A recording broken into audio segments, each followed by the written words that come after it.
रहने लगे और किसी भी आशंका से निश्चिंत हो गए। कुछ बगुलों ने सोनू से दोस्ती भी की। बगुले भयवश मंगरू बंदर के पास नहीं जाते थे। सोनू भैया, बंदर से हमें बहुत डर लगता है। एक बार एक बंदर ने मेरी गर्दन पकड़ ली थी, बड़ी मुश्किल से जान बचाई। मेरी जान न बचती, मेरे बगुला दोस्त ने ऐन वक्त पर बंदर को एक केला पेश कर दिया और बंदर ने मुझे छोड़ दिया। अरे हमारे मंगरू काका ऐसे नहीं है, वह किसी पक्षी को नहीं सताते बल्कि सबकी मदद करते हैं। बड़े नेक स्वभाव के हैं, इसीलिए तो मेरी उनकी बहुत पड़ती है। सोनू की बगुले के साथ बातचीत चल रही थी। इतने में दूर मंगरू बंदर जमीन पर गिर पड़ा। वह परेशान दिखाई देने लगा। उसकी तबीयत भी खराब हो गई थी।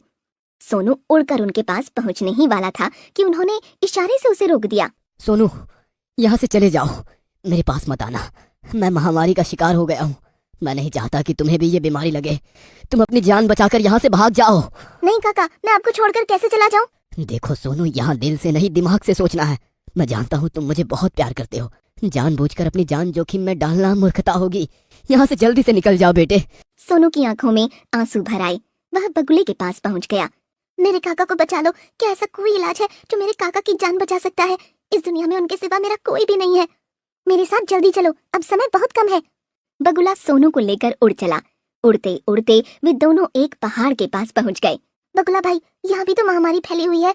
हाँ मैं जानता हूँ, लेकिन दवा भी यही है, चलो मेरे साथ। पहाड़ पर एक जड़ी बूटी देखकर बगुला रुक गया।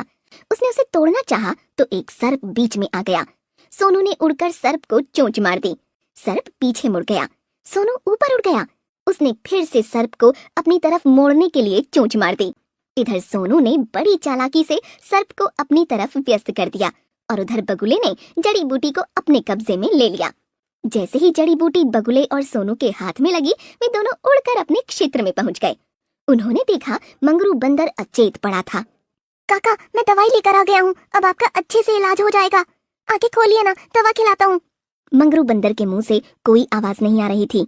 देखो तोता भाई, तुमने आने में देर कर दी, अब इन्हें कोई नहीं बचा पाएगा।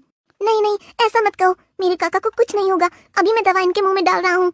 सोनू ने दवा मंगरू बंदर के मुंह में डाल दी और पास में बैठ गया। तोता भाई, इस दवा का सेवन आप भी कर लो, कोई खतरा नहीं होना चाहिए।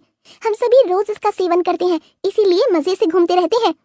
सोनू ने भी वह दवा खा ली और काका के चेहरे की तरफ आशा भरी नजरों से देखने लगा। मंगरू काका को होश नहीं आ रहा था और सोनू का दिल बैठा जा रहा था। उसकी आंखों से लगातार आंसू गिर रहे थे। हे भगवान, मेरे काका को बचा लो, आपका मुझ पर बहुत बड़ा उपकार होगा। मेरे काका ने कभी किसी का कुछ नहीं बिगाड़ा है। उनकी जिंदगी मुझे मेरी जिंदगी से भी ज्यादा प्यारी है। आज उन्हीं की वजह से मैं भी जिंदा हूँ। सोनू ने अचानक देखा तो खुशी से उछल पड़ा। मंगरू बंदर ने आंखें खोल दी और सबसे पहले उन्होंने सोनू को देखा। अरे सोनू, तू यहाँ क्यों बैठा है? काका, अब हमेशा आपके पास ही बैठूंगा। अब ना मुझे कुछ होगा ना आपको कुछ होगा। आपने भी दवाई खाई है और मैंने भी, इन सभी ने दवाई खाई है, इसीलिए तो महामारी की बीमारी हम सब ने भगाई है। मंगरू काका को सारी बात की जानकारी मिली और उनके चेहरे पर खुशी छा गई और उन्होंने सोनू को बड़े प्यार से अपने पास ले लिया।